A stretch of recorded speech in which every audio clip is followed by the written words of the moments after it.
What is happening, everybody? Welcome back to PGA DFS. After quite a long break, at least a long break for me, we are back and Adam here for the Tournament of Champions. Even though there's only 39 players, it is one of my favorite events of the year. I think it's just one of the best, if not the best kickoff to a start of a season that any sport has, let alone just the PGA Tour.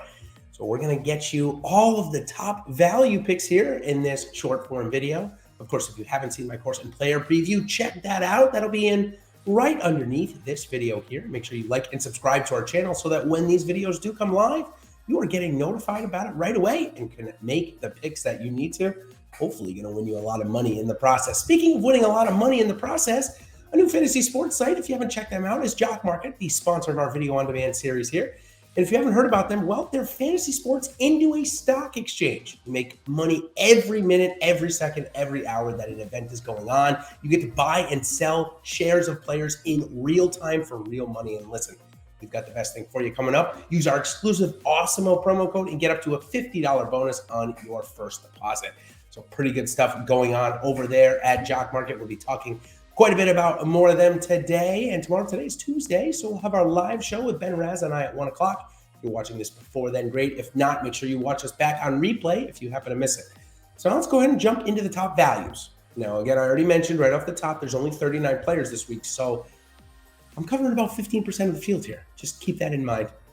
Let's start at the bottom, though, as I always do. Joel Dahmen. He's coming in at $6,100 on DraftKings and just $7,400 on FanDuel. This guy is coming in playing some of the best golf over that fall swing. Had his last three starts, all finished inside the top 25. This is his first trip out to Maui, as he won his first PGA Tour event at the Dominican last year. So first time he's been invited here. So no course history to speak of. But when we look at his strokes gain ranks from last year, Dahmen typically a good around the green and on the green player, but really improved his ball striking last year. Came in the top 55 in strokes gain off the tee, the top 85 in strokes gain on the approach. While the short game, that kind of went the other way. 129 around the green and 164 putting for Dahmen. But what I like about him is he's carrying the momentum in from the fall swing. He's very good at 225 yards and above in terms of approaches, which will certainly help him here this week. And he can get hot in a hurry. So we're just looking for points out of guys down and at priced at 6,000 or 6,100. And Joel Dahmen will certainly give you that here this week. And again, we're not looking at ownership here. I know that most of these guys are probably pretty highly owned. We're just looking at the top values. Next value I want to talk about is Marc Leishman. Marc Leishman has come on in a fury over the last little bit after a pretty bad start to the year last year. Coming in at just $7,500 on DraftKings this week and $9,600 on FanDuel, so maybe a little bit more expensive there. Has good course history, has 2 top 10s and 3 chances. Last year when he came in 24th, well, that was in the mix of him really not playing all that great. But he came in 4th the year before, so certainly knows his way around Capitol Plantation course. When we look at Leishman and why I might like him here, well, his worst statistical category last year, I guess there were 2 that were tied, 154th off the tee. Really struggled to hit fairways, and when the rough is long, he really does tend to struggle. He's not, the young and being able to go after the ball so much, but when the driving accuracy is 85% at a course, even Marc Leishman won't be missing many of these fairways. We love his iron game, ranked 88th last year, 155th around the green and 65th putting, but certainly those 2 stats have been better in years past.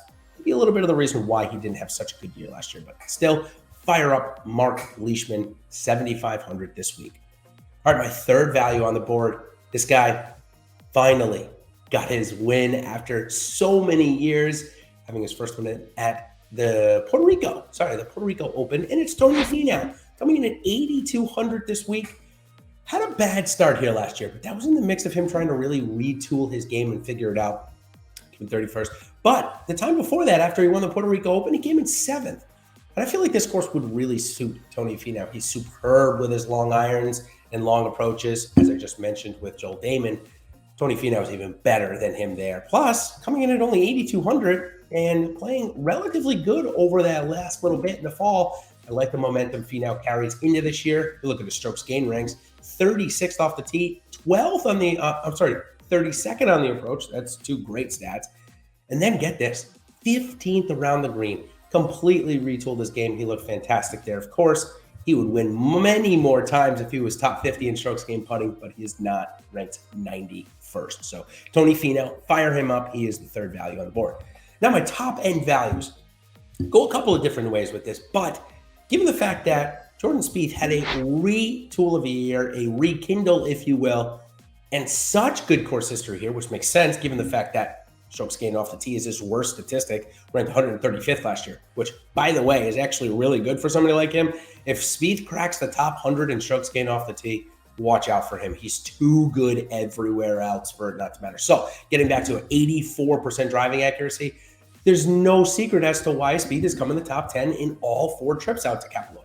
In fact, his worst start came back 4 years ago, 2018, when I was there. And I can tell you that he was the sickest I think I've ever seen him. He looked very thin. He had just come off of getting mono back then. It was a tough time for him. Now, this was pre-COVID, of course.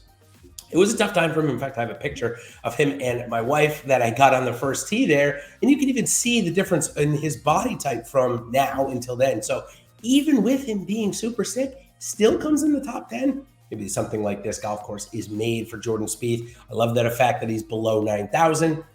And again, when we look at his other strokes gain ranks, as I just mentioned, if he gets in the top 100 in strokes gain off the tee, he can put to work the 27th strokes gain approach, the 6th best around the green game, and 33rd putting.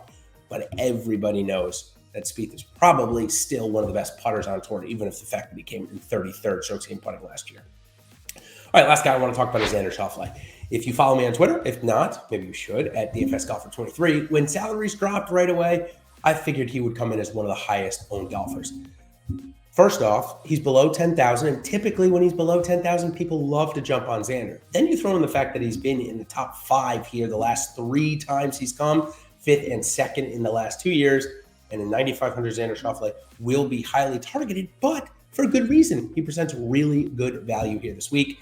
We look at his strokes gain ranks from last year. Strokes gained off the tee was his second worst, 41st, 16th on the approach, 16th putting as well, but 79 around the green. When he does miss the green, he does struggle. If he fixes that part of his game, though, he will have all of it. I do expect him to have a pretty good year.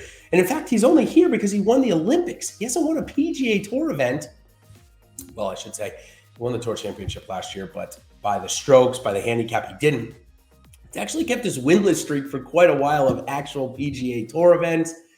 I expect him to get one here this year, maybe even start off here this week. All right, so let's go 5 to 1 again really quick. Joel Dahmen, Marc Leishman, Tony Finau, Jordan Spieth, and Xander Schauffele. Those are going to be my top 5 values here for the Sentry Tournament of Champions. Let me know what you guys think in the comments below of my top 5 values, anybody that you agree with, maybe disagree with. And listen, there was no chance that I wasn't going to be putting Jordan Spieth here in the first video of the year, and especially given the fact that he's below 9,000 and should, at least for all intents and purposes, know that this is a real event, unlike the Hero World Challenge where he was coming off of basically no sleep from having a new baby. Now we've had a little time to get that baby into a good routine, and I like Spieth here this week coming off of it. So till next time, everybody, thank you to Jock Market for the sponsorship of the Video On Demand series. And of course, if you're looking for more of these short form videos, check out my top 5 sleepers for the Sentry Tournament of Champions coming up right after this. Of course, make sure you like and subscribe to our channel to get notified when these do come live. So until next time, everybody, good luck here this week in Kapalua. Enjoy prime time golf with some beautiful sights and scenery. Good luck, and we'll see you on the other side. Cheers.